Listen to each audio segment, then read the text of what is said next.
There seems to be some serious observation going on in the southern hemisphere and leaks coming out all over the place.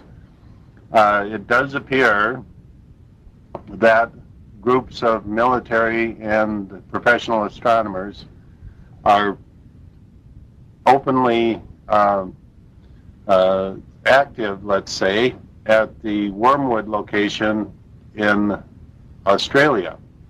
Well, of course, it's what I've been saying all along. The indicators were all there, and now there are reports that a mini solar system is coming into ours. Basically, you are on your own. Be prepared. That's the best thing I can tell you. And as far as I would suggest that number one, you need clean water. Number two, you need your own supply of food. And number three, you need some basic first aid equipment. Number four, you need some health maintenance natural products. And my own use on this, I use essential oils.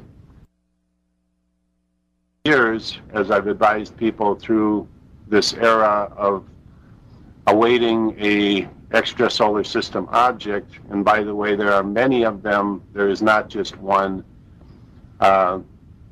This is what scientists are starting to find out, and of course, they're not telling the public.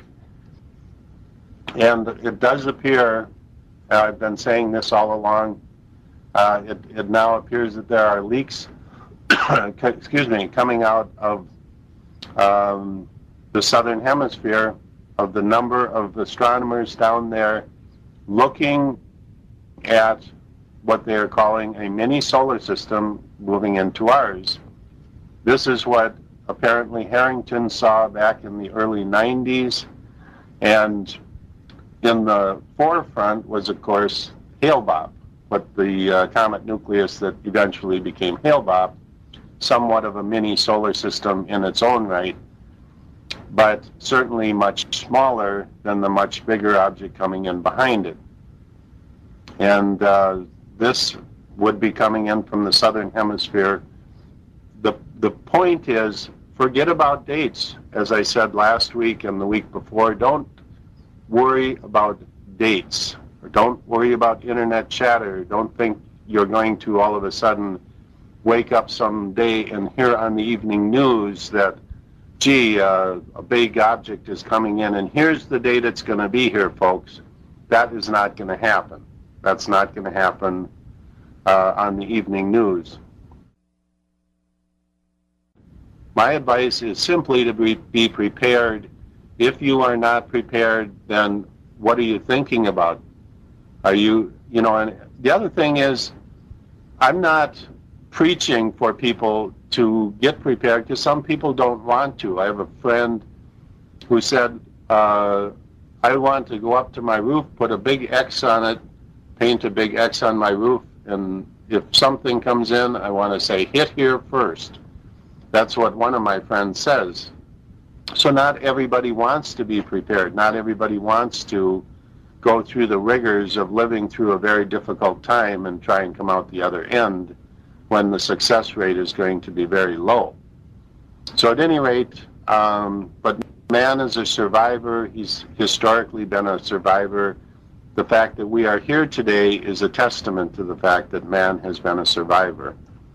Our space dollars are being completely diverted into little private, very exclusive space programs of the elite. They're not going to share it with you.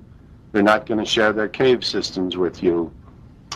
The question that comes out of this, and which is imperative right now, understanding that we are in a time of celestial change in the solar system, a time of when upheaval and severe change, not just average change, but severe change with our sun, with our weather, with the local solar environment of Earth and the other planets, is potentially going to change radically how can the people in power, supposedly, that are in the positions of federal, state, and in many cases local government, how can they possibly even cope with this when there has been absolutely no planning done for the general public? And the crisis that they propose to prevent by not telling the public is actually going to be 100 times worse once the public gets the drift of what's going on. The cities, the destruction and the looting, just the complete destruction of our cities is going to happen internally. You wouldn't have to bring an army in here because the cities will self-destruct on their own. People have not been taught a little thing called personal responsibility, how to take care of yourself and your neighbor and make the best out of a bad situation. Everybody has everything handed to them. Everything is easy. You simply go to the mall with your credit card and everything's taken care of. When all of that changes, I call it the 95% rule. 95% of the public is going to wake up one day with nothing. And the real survivors are going to find a way to deal with all of these situations. And it's not going to be, it won't take long, it's not going to be pretty, but when these major events happen, it's going to happen very quickly. One thing we found out from Comet Bradfield is that these objects, of course, NASA sees them coming from a long time out, from a long distance away, but the public is going to have a week or 2 or 3 notice, is my prediction. And that's all, because we don't have the ability to get to the locations to observe what they are observing and not telling us about.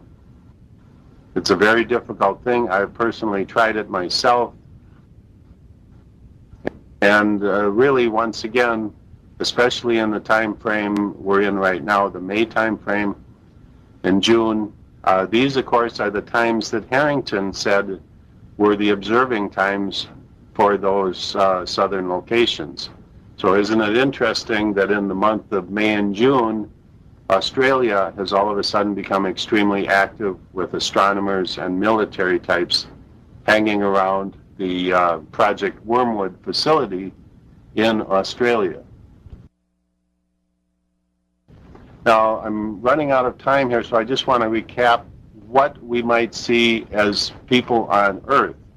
We may see large numbers of comets. We may see other planets capturing comets. We may see new moons evolving around other planets. We may see planets encountering medium or small or large comets with devastating results. We may see comets coming close to Earth with devastating results. We may be hit by meteors or many more meteors than we do, and of course this has been happening already. In the past year, many bolide type objects coming in and striking Earth. At any rate, I'm out of time here. The things that we would expect are happening. They're coming in from the south. I don't have a time frame. I do not put time frames on these type of events unless I have sound data, and I'm working on getting sound data. That's all I have to say this week. Be prepared. Good night. This is Jim McCanney. This is my Science Hour, and we are definitely at the crossroads. Good night.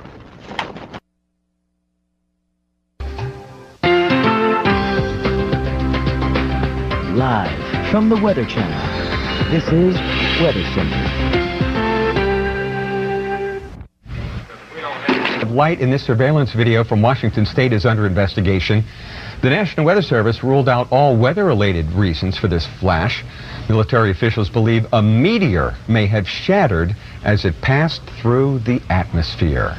Welcome back to the Weather Channel Evening Edition. I'm Dave Schwartz.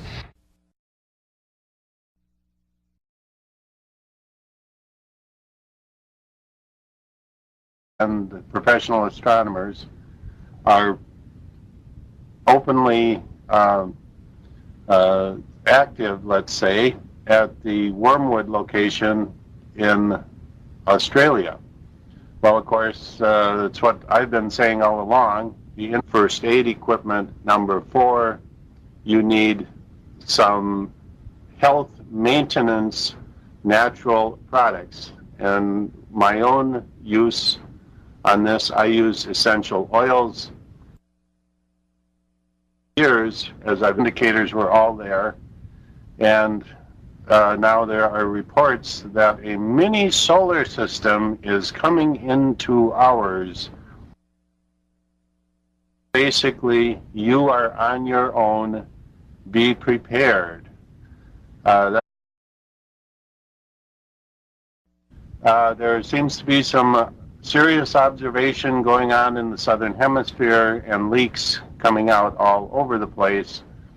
It does appear that groups of military, and that's the best thing I can tell you, and as far as I would suggest that number 1, you need clean water. Number 2, you need your own supply of food. And number 3, you need some basic